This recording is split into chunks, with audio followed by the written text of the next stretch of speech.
Muy buenas tardes, soy el profesor Juan Carlos Rojas Chamorro. Somos herramientas para crecer y en este tercer bloque, en este martes maravilloso, te presentamos el servicio de los universitarios a la comunidad. Una conversación desde la ciencia y la práctica profesional. Promovemos compromiso empresarial, oportunidades de crecimiento y acciones para construir el Paraguay que queremos para nosotros y para las futuras generaciones. En esta tarde conversaremos de salud mental y en tal sentido está con nosotros el doctor Luis Guillermo Álvarez Jaramillo. Doctor, muy buenas tardes, bienvenido a Radio Nacional del Paraguay. Juan Carlos y a todas las personas que nos escuchan y nos ven, buenas tardes. Qué bueno poder compartir este espacio con ustedes. Y con este acento tan bonito, ya les comentamos a nuestra amable audiencia que Luis Guillermo Álvarez Jaramillo, de nacionalidad colombiana, está en Paraguay desde el mes de noviembre. Él es médico y cirujano, magíster en salud mental. Hace más de 15 años trabaja en el liderazgo de jóvenes y profesionales, ayudándoles a encontrar propósito para sus vidas. En su vida laboral, se ha desempeñado en el campo de la psiquiatría en hospitales y en el tratamiento integral de enfermedades afectivas. Ha trabajado en capacitación a docentes y líderes estudiantiles con la estrategia Crossroads para la formación del carácter y prevención de conductas de riesgo. Felizmente casado y tiene dos preciosas hijas. Luis Guillermo Álvarez Jaramillo, bienvenido nuevamente a Radio Nacional del Paraguay y arrancamos hablando de cómo tenemos que entender la salud mental. Qué bueno, yo creo que esta es una pregunta clave, Juan Carlos, y de paso yo quiero pedir perdón si uso alguna expresión que pueda sonar fuerte, ¿cierto? Aunque hablamos español, todos estos países de Latinoamérica tenemos palabras que en unos lugares no suenan bien. Entonces pido excusas y que la gente no se ancle a esa palabra, sino que podamos continuar con lo que queremos transmitir. Bueno, cuando hablamos de salud mental hay dos grandes enfoques. Hay un enfoque que está centrado en la patología, en la enfermedad. Casi que es un enfoque que está centrado en lo que uno no tiene, en lo que ha perdido, en la salud que se ha perdido. Y es un enfoque muchísimo más patológico en el sentido de que se ocupa más de los diagnósticos.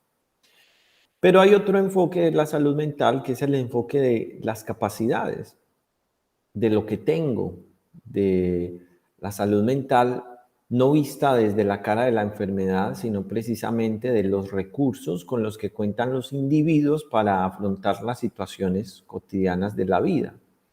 Y este es un enfoque que es mucho más integrativo y mucho más integral en el sentido de que no solamente está mirando lo que está mal en el cuerpo, sino evaluar todos los recursos que las personas tienen para desarrollar la salud mental. Entonces, en lugar de hablar de lo que nos falta, hay que hablar de lo que sí tenemos cuando hablamos de salud mental. Por eso a mí me gusta mucho decir que mi especialidad no es la enfermedad mental, sino la salud mental. Es decir, tenemos que hablar mucho más de todo lo que sí tenemos para superar las diferentes circunstancias de la vida. Y Y ya con esa mirada positiva, doctor Guillermo, y ya enseguida ya voy a dejar de decirte doctor y te voy a tutear directamente, mejor, claro que sí. nos cambias los paradigmas con los que las personas comunes habitualmente le miramos a la salud mental. Cuando vos nos decís, tenemos que partir de esos recursos que las personas tenemos para darle esa mirada diferenciada, de no solamente lo que nos falta o lo que hemos perdido, y ya te agradezco de entrada esta postura que Qué bien. seguramente mucha gente de la audiencia la va a agradecer. Qué bien. Estaba recordando que Freud decía que la salud mental es la capacidad de amar y trabajar. Y cuando estas dos capacidades, que es una definición que creo yo que es muy acertada, están obstaculizadas por alguna situación, entonces es cuando empieza a desarrollarse la enfermedad mental. Es decir, cuando mi capacidad de amar, que la podemos entender como la capacidad de conectarme con otros, de tener relaciones significativas con otros, de poder mantener relaciones en el tiempo. Esa capacidad, cuando se vea dañada, cuando se vea alterada, y también él decía la capacidad de trabajar, que es la capacidad de ser productivo, no necesariamente de estar contratado o de tener una actividad lucrativa, sino la capacidad de ser productivo, de sentir realización en lo que uno hace. Entonces, por eso en la definición de la salud mental, o más bien cuando hablamos de las enfermedades mentales, uno de los requisitos, uno de los ítems que deben cumplirse para decir que alguien tiene una enfermedad mental, es que esa situación está impidiendo cotidianamente que la persona o trabaje, está generando algún tipo de incapacidad laboral o que tenga buenas relaciones con otras personas. Y en esta misma línea de conversación aquí en Herramientas para Crecer, lamentablemente tenemos que plantear esta consulta. Si es que efectivamente las situaciones o las enfermedades mentales van en aumento, y esto yo lo hago le decía yo al doctor antes de salir al aire, corríjame doctor cuando haga algún uso de las expresiones inadecuadas, porque cuesta mucho hablar y hay mucho tabú a la hora de hablar de la situación mental de las personas, de nosotros mismos. Así es que, ¿hay un aumento generalizado de estas enfermedades mentales, doctor? Sí, qué bueno que mencionas esto, Juan Carlos. Por muchos años se ha visto como un tabú el tema de la enfermedad mental, se ha escondido, las familias se han avergonzado, se ha tratado de mantener en secreto, porque la enfermedad mental siempre ha sido asociada con debilidad en el carácter o con debilidad mental. Como que a veces pensamos que la respuesta para alguien que está deprimido o que está ansioso es que es una persona débil en su mente y que no pone de su parte, como si la salud mental dependiera completamente de la fuerza de voluntad. Entonces, tener algún trastorno emocional, tener algún trastorno afectivo, inmediatamente se entiende como una debilidad del carácter o de la mente. Pero no es cierto. Yo pongo este ejemplo, quizás sea muy gráfico, que cuando alguien tiene una diarrea, yo he escuchado que le diga, pone de tu parte, necesitas más fuerza de voluntad, no vayas tantas veces al baño, hace un poquito de fuerza. No, cierto que no. Pero en la salud, en la enfermedad mental, esa es la principal recomendación de todo el mundo. Ponga de su parte, como si todo dependiera de mi fuerza de voluntad, como si estar feliz y estar contento, si no sentir preocupación, dependiera de mi fuerza de voluntad. Y aunque la voluntad tiene una parte importante, no es lo principal cuando hablamos de la enfermedad. Hay un aspecto biológico, cosas que están sucediendo en el cuerpo efectivamente, que en muchos casos necesitan un medicamento. Hay una parte, digamos, de la personalidad que no se da de la noche a la mañana, sino que viene de toda una estructura de toda la vida y que tampoco cambian con la fuerza de voluntad o con la decisión de cambio inmediata.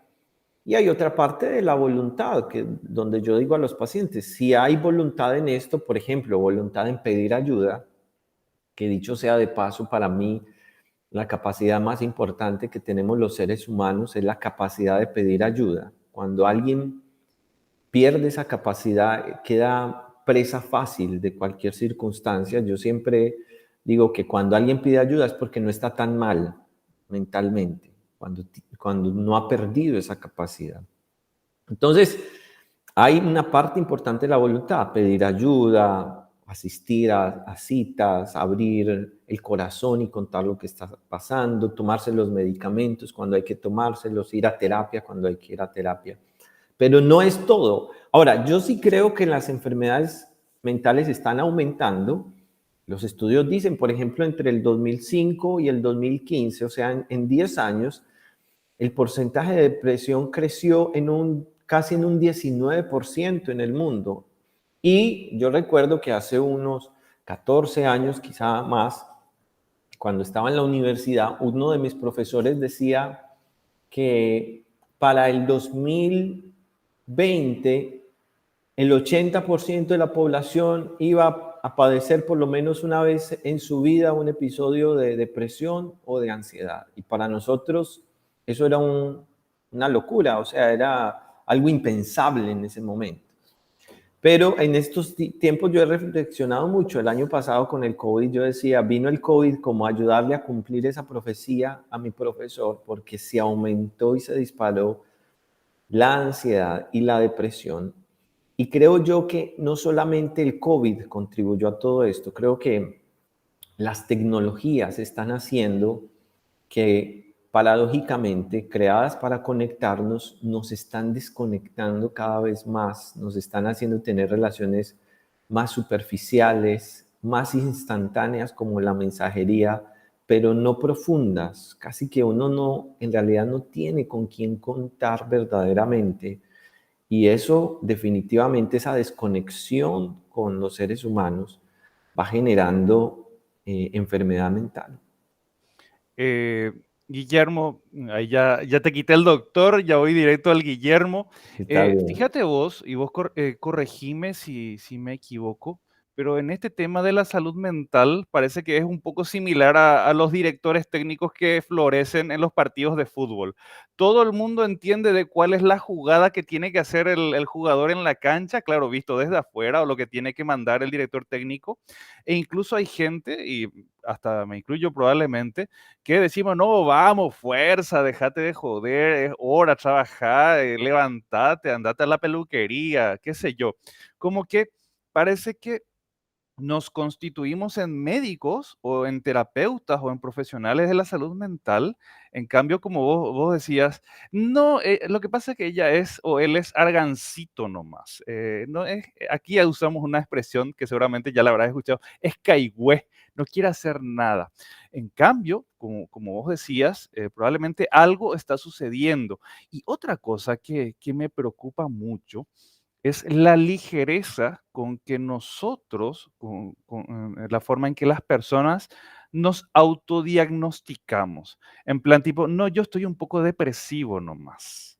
Entonces, en algún momento a mí me enseñaron que esas cuestiones no las puede decir qué sé yo, un economista. O sea, evidentemente, como vos decías, si tenés un problema gastrointestinal y te vas al profesional especializado en gastroenterología, no te automedicas nomás. Entonces, esa ligereza con la que hablamos muchas veces, cuando hablamos, porque ese es otro tema, con la que hablamos de nuestra salud mental, me preocupa. Yo no sé si eso te pasó alguna vez que escuchás que la gente, no, no pasa nada, vos venís acá a trabajar y seguro se te va a pasar o te vas a curar. Así es que si lo dije mal en plan director técnico de fútbol, corregime, doctor Guillermo. Ahora volviste a ser doctor. Así es. Dice, hay un dicho popular muy usado, por ejemplo, en España, no tan común en nuestros países, que dicen que de fútbol y de medicina todo el mundo opina. Y tienen la razón, ¿cierto? Creo que eh, siempre creemos que el conocimiento médico es como un conocimiento natural, innato. Entonces, bien decís, nos autodiagnosticamos, pero cometemos grandes errores, sobre todo cuando confundimos la tristeza con la depresión, que no es lo mismo estar triste que estar deprimido. Estar triste hace parte de la vida, no es una emoción de la que debamos huir, hay que aprender a afrontar la tristeza, pero la depresión sí es una enfermedad y necesita tratamiento. No es lo mismo estar preocupado a tener un trastorno de ansiedad. Hay cosas que definitivamente nos van a generar preocupación. Ahora, la enfermedad viene es cuando no hay una causa evidente por las cuales yo estoy preocupado, pero sigo preocupado. No hay una causa evidente por las cuales yo debería estar triste, pero sigo triste. Por ejemplo, una de las excepciones de la depresión son los duelos, son las tristezas. Entonces, cuando una persona tiene todos los síntomas de depresión, pero tiene una causa evidente de por qué estar así, que no come, que le cuesta dormir, que tiene un ánimo depresivo triste todo el día, que tiene llanto fácil, que lo ves llorando en distintos momentos, le cuesta concentrarse, le cuesta trabajar, no encuentra placer en las actividades que antes encontraba placer. Digamos que todos esos son criterios de un diagnóstico de depresión. Pero esa persona hace una semana perdió a un ser querido. No tiene una depresión clínica, tiene un duelo, tiene una tristeza.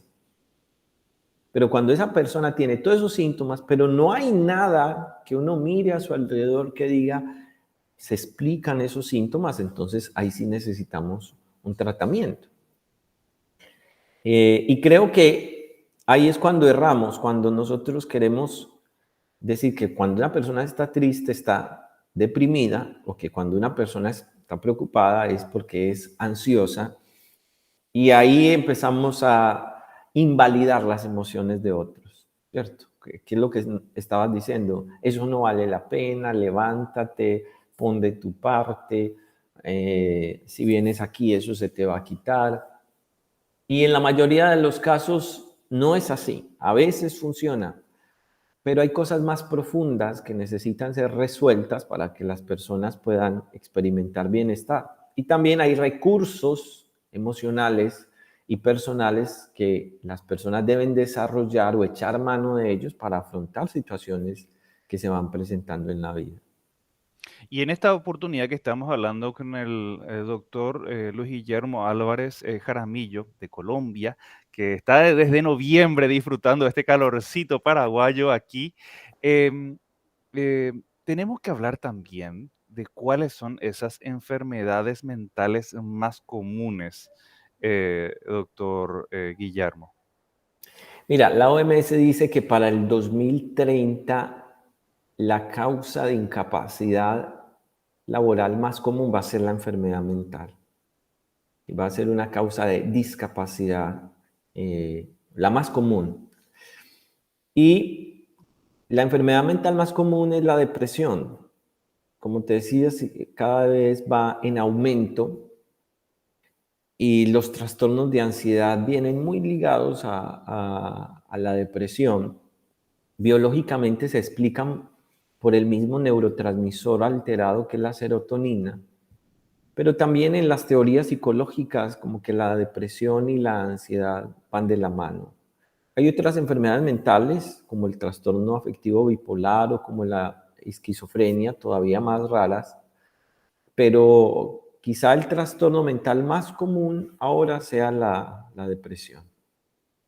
Yo le cuento al doctor, hace 15 años me tocó por estudios estar residiendo en España. Y algo rarísimo que yo vi allá, claro, rarísimo para mí porque nunca lo había escuchado, es que la gente tenga un reposo o un reposo médico, una baja por depresión. Y claro, eso para mí era impresionante. O sea, yo primero no tenía idea a qué se refería porque, como le decía recientemente, aquí como que se usaba a la ligera esa expresión.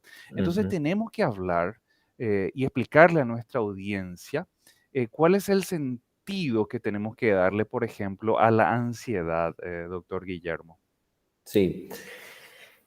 La ansiedad como trastorno tiene dos grandes componentes. El componente mental, que son todos estos pensamientos catastróficos de que algo malo va a pasar, de que tengo una enfermedad grave, de que no voy a poder realizar una actividad, el miedo exagerado, muchas veces a salir, otras veces a estar encerrado. Digamos que la parte cognitiva de la ansiedad son todos estos pensamientos de miedos exagerados, pero también el trastorno de ansiedad necesita tener una parte física. No basta solo con el pensamiento para hacer el diagnóstico, se necesita que hayan síntomas físicos como las taquicardias, como la sudoración, como la dificultad para respirar o la respiración entrecortada, dolores gastrointestinales, a veces náuseas, a veces diarreas. La serotonina El 80% de la serotonina está en el tracto gastrointestinal, entonces casi que siempre la ansiedad y la depresión tienen algún síntoma gastrointestinal, a veces de vómitos, a veces de náuseas, a veces el nudo en la boca del estómago, a veces es el estreñimiento o cólicos. Entonces, para que se haga el diagnóstico se necesitan estos dos, la parte cognitiva y la parte física. En la parte física, a mí me gusta explicarla así. Una persona ansiosa, si en este momento ahí donde estás, Juan Carlos, entrara un león, ¿cómo te pondrías? Saltaría corriendo hasta el baño y me encerraría. Así es. No me haría el león yo acá frente al tigre. ¿Y qué síntomas físicos tiene uno? Las Uy, pupilas se dilatan, el ajá, corazón empieza a latir más rápido, uno ajá. empieza a sudar, ese miedo a que algo malo me va a pasar. Todos esos son los síntomas de una persona que tiene ansiedad, pero sin el león. O sea, no hay Ah, ningún desencadenante, pero yo siento ese peligro, siento esa taquicardia, siento ese miedo a que algo malo va a pasar, las manos me están sudando, me cuesta respirar. Y ese es, digamos, como la manera en cómo uno entiende que una persona tiene un episodio de ansiedad. Esos episodios suelen ser transitorios, pero mientras las personas los viven son agonizantes porque sienten efectivamente que van a morirse, que no pueden respirar, que están sudando. Recuerdo que hay un libro interesante que se llama El maestro de las emociones y en este libro se hace un análisis psicológico de personajes como Jesús. Y entonces dicen que Jesús cuando estaba en Getsemaní parece que tuvo un episodio de ansiedad porque sudaba, porque le decía a sus discípulos y a sus amigos, siento una angustia mortal, siento como si me fuera a morir, mi alma está angustiada hasta la muerte. Y parece que fue un momento así crítico. Y yo pensaba, si un personaje como Jesús tuvo un momento así, a cualquiera de nosotros nos puede pasar, cualquiera de nosotros puede tener un episodio de ansiedad en su vida. Y lo así. más importante, aquí de paso doy una recomendación, lo más importante en un episodio de ansiedad es que uno no pierda el control de la respiración. Uno respire profundo y uno respire contando en 5, retengo 5 y vuelvo a exhalar en 5. Inspiro en 5 segundos, cuento hasta 5 y vuelvo a exhalar. Porque eso es determinante para que ese episodio pueda pasar. Y cuando uno ve a alguien en un momento de un episodio de ansiedad o de pánico, lo mejor que uno puede hacer es ayudarlo a respirar. Vamos a respirar juntos. En Herramientas para Crecer estamos conversando con el doctor Luis Guillermo Álvarez Jaramillo. En minutos más, continuamos aquí en Radio Nacional del Paraguay. Muy buenas tardes, te saluda el profesor Juan Carlos Rojas Chamorro, cuarto y último bloque de Herramientas para Crecer. Nos encontramos en compañía del doctor Luis Guillermo Álvarez Jaramillo, médico y cirujano magíster en salud mental, con más de 15 años trabajando en el liderazgo de jóvenes y profesionales, ayudándoles a encontrar propósito para sus vidas. En su vida laboral se ha desempeñado en el campo de la psiquiatría en hospitales y en el tratamiento integral de enfermedades afectivas. Ha trabajado también en la capacitación a docentes y líderes estudiantiles con la estrategia Crossroads para la formación del carácter y prevención de conductas de riesgo. Felizmente casado, tiene 2 preciosas hijas y tenemos que contarle a la audiencia que también es pastor. Así es, doctor Luis Guillermo. Así es, así es. Parte de mi trabajo es acompañar a las personas también en el crecimiento espiritual. Y estamos conversando desde el bloque anterior de salud mental, un tema que habitualmente se toma desde un punto de vista bastante negativo, pero aquí en Herramientas para Crecer y con la ayuda del doctor Luis Guillermo Álvarez Jaramillo le damos ese vuelco para hablarlo desde un punto de vista positivo a partir de los recursos que nosotras las personas tenemos a disposición.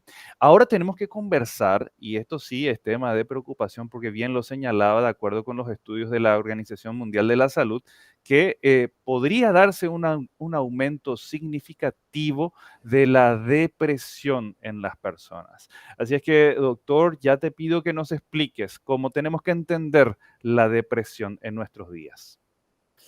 Sí, Juan Carlos. Según la OMS, 1 de cada 4 personas va a tener una enfermedad mental a lo largo de su vida. Y como decíamos, de las enfermedades comunes, de las enfermedades mentales más comunes es la depresión. Y también decíamos que es muy importante diferenciar una tristeza de lo que es la depresión como una enfermedad clínica, que tiene muchos componentes. Hay básicamente tres tipos de depresión. Hay una depresión, que es la que llamamos el trastorno depresivo o el episodio depresivo, que más que por la tristeza está caracterizado por lo que llamamos en psiquiatría una falta de reactividad del humor. ¿Qué quiere decir esto? O una falta de reactividad emocional. ¿Qué quiere decir esto? Que las personas encuentran que no sienten ante las situaciones que deberían sentir alegría, ya no las alegran tanto. Y las situaciones que las deberían poner mal tampoco las entristecen tanto. Parece que empiezan a tener como una experiencia de un aplanamiento emocional. Eso se llama falta de reactividad del humor o falta de reactividad emocional. Entonces, quizás sea el síntoma principal de la depresión cuando inicia, como que las cosas que antes me motivaban ya no me motivan tanto, empiezo a perder interés de actividades de las que antes disfrutaba mucho. Y situaciones que yo siento que me deberían entristecer, porque alguien murió cercano, conocido, o porque hubo una pérdida, como que ya no me importan tanto. Por eso las personas con un inicio de una depresión o con una depresión que se está instalando suelen tomar decisiones impulsivas, atrevidas, y no les importa. No voy a trabajar y si me van a despedir, que me despidan.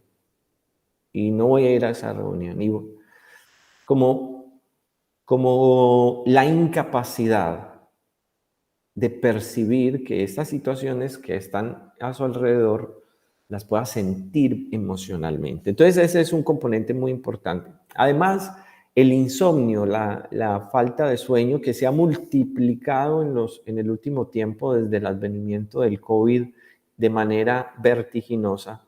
Entonces, cada vez más personas están sufriendo de insomnio y también es un síntoma cardinal de la depresión.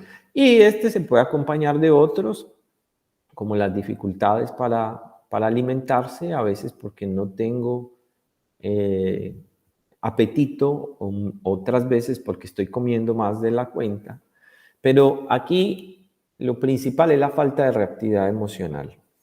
Y esta diferencia es importante porque en los episodios depresivos los pacientes responden muy bien a los medicamentos.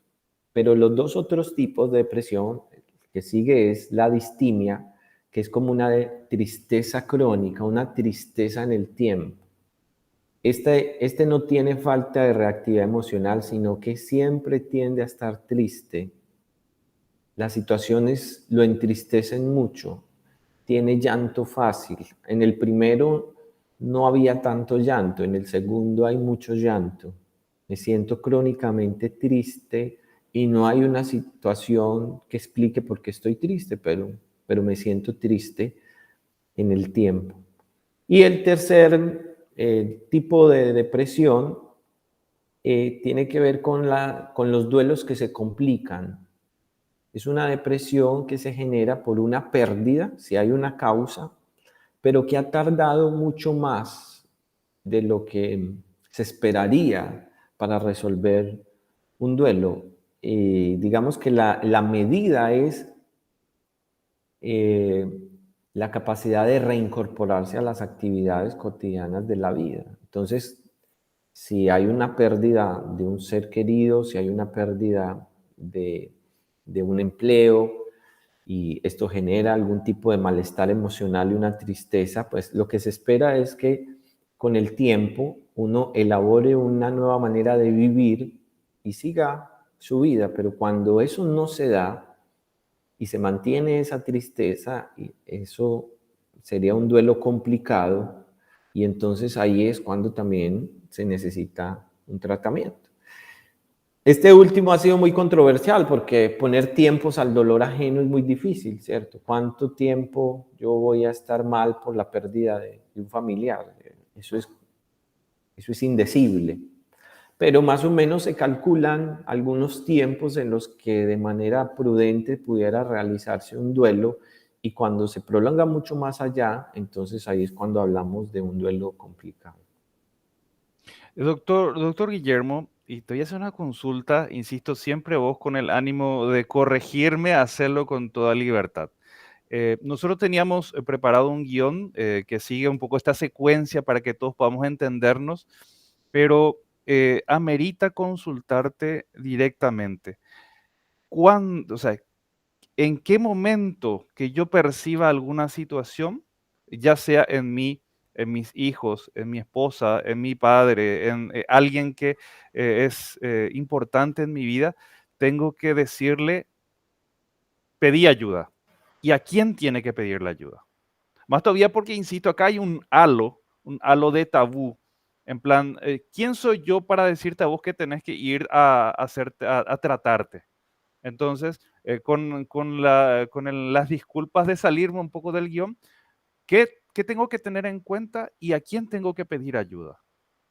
Claro, tenemos mucho miedo a ir al psicólogo, tenemos mucho miedo a consultar por asuntos emocionales, precisamente porque no ha sido cultural que uno tenga un espacio donde uno se libere emocionalmente. Que si todos tuviéramos ese espacio, nuestras cargas emocionales no nos abrumarían. Porque es que lo que yo creo, Juan Carlos, que genera la enfermedad mental es que yo estoy cargando solo con unas cargas que me sobrepasan. Es decir, todos cargamos con unos pesos en la vida, que yo los entiendo como un bolso, como una maleta, mochila, no sé cuál es la expresión paraguaya, La eh, mochila. la mochila. Llevo la Los mochila, hombres no lloran. exacto. Entonces todos tenemos una mochila con unos pesos, el estrés laboral, las responsabilidades familiares, los problemas Las financieros, deudas así mismo. financieras. Y digamos que estamos acostumbrados a cargar. Ujú, Pero llega un momento en que yo no soy capaz de levantar esa mochila. ujú. ¿Y por qué no puedo levantar esa mochila? Hay dos razones. La primera es porque puede ser porque le metieron otro peso a esa mochila y ya no puedo levantar. O sea, surgió una situación que ya me colmó y ya no soy capaz más de levantar eso. Un problema nuevo, una deuda nueva. Entonces, se sobrepasó mi capacidad de cargar con esos pesos. Y la otra opción es que esa mochila siga con los mismos pesos, pero un día yo me levanté sin fuerza, enfermo, y no soy capaz de levantarla. Entonces, cuando los pesos sobrepasan mi capacidad de resistencia, o cuando mi capacidad de resistencia está agotada, es cuando surge la enfermedad mental. ¿Y por qué se sobrepasan? Porque nosotros no compartimos esos pesos con nadie, porque no pedimos que alguien cargara la mochila por nosotros, porque no tuvimos espacios donde liberarnos emocionalmente. Para eso es muy útil la psicología. Mi esposa es psicóloga clínica y ella dice, básicamente a los psicólogos nos pagan por escuchar. porque todas las personas necesitamos un ambiente seguro en el cual uno pueda liberarse emocionalmente. Y uno debería tener ese ambiente seguro antes de que se desencadene un problema de salud mental.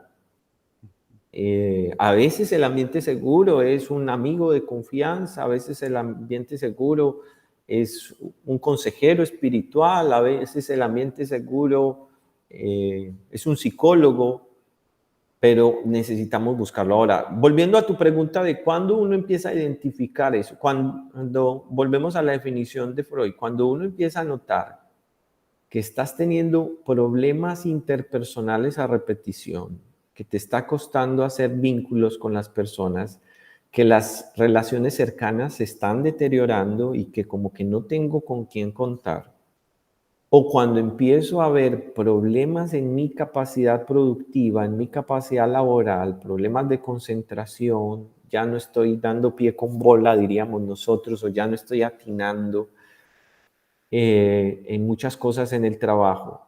Y cuando yo empiezo a sentir que las emociones me están sobrepasando, es cuando debo consultar. El insomnio suele ser uno de los primeros síntomas.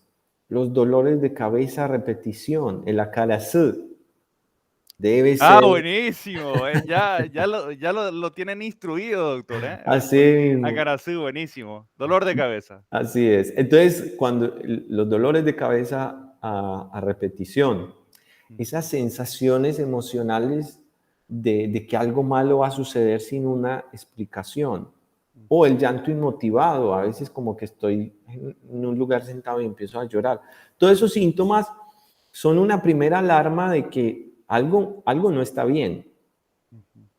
y necesito empezar a buscar ayuda con esto. Como te decía, Juan Carlos, ¿a quién acudir?